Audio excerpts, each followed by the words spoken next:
अस्सलाम वालेकुम नाजरीन, आप देख रहे हैं MR न्यूज़ और मैं हूँ राशिदा हफीज़। सबसे पहले headlines. Chief of army staff general Qamar Javed Bajwa ने कहा कि बलोचिस्तान की अवाम की हमायत से सूबे में इस्तेहकाम आया और तरक्याती मनसूबों में पेशरफ मुमकिन हुई। पाक फौज के शोबे ताल्लुकात आमा ISPR की जानिब से जारी लामी के मुताबिक army chief general Qamar Javed Bajwa ने 8वीं नेशनल वर्कशॉप बलोचिस्तान के शुरा से मुलाकात की। ये वर्कशॉप 1 से 27 नवंबर तक कोयटा में जारी रहेगी, जिसमें मुख्तलिफ शोबों और तबकात से वाबस्ता लोगों ने शिरकत की। पाकिस्तान पीपल्स पार्टी ने सिंध में एक बार फिर नया बल्दियाती निज़ाम लाने का फैसला किया है, जिसकी बिलावल भुट्टो जरदारी ने भी मंजूरी दे दी।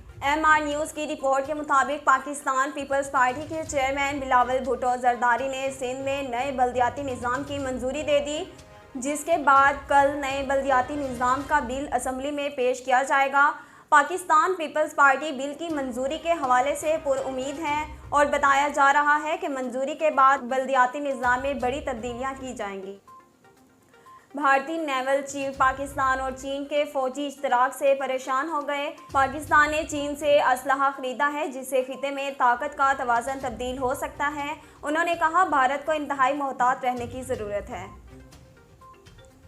मुल्क भर में कोरोना मुस्बत केसेस की शरह 0.71% रिकॉर्ड की गई है। National command and operation centre के मुताबिक गुज़िश्ता 24 घंटों में कोरोना के 35,176 टेस्ट किए गए, जिसके नतीजे में 252 कोरोना केसेस रिपोर्ट हुए और कोरोना मुस्बत केसेस की शरह 0.71% रही, जबकि मुल्क भर में कोरोना केसेस की मजमूई तादाद 12,83,475 हो गई। ICC T20 वर्ल्ड कप में रवायती हरीफ पाकिस्तान और भारत के दरमियान होने वाले मैच ने नई तारीख रकम कर दी। इंटरनेशनल क्रिकेट काउंसिल के मुताबिक मुत्तहिदा अरब अमारात में होने वाले T20 वर्ल्ड कप के दौरान पाकिस्तान और भारत के मैच की व्यूवरशिप नई बुलंदियों तक पहुंच गई। दुबई में खेले जाने वाले टाकरे में जहां पाकिस्तान से पहली बार किसी वर्ल्ड कप में भारत को 10 विकेट से तारीखी शिकस्त दी है, वहीं इस मैच ने व्यूवरशिप के लिहाज से भी रिकॉर्ड कायम कर दिया।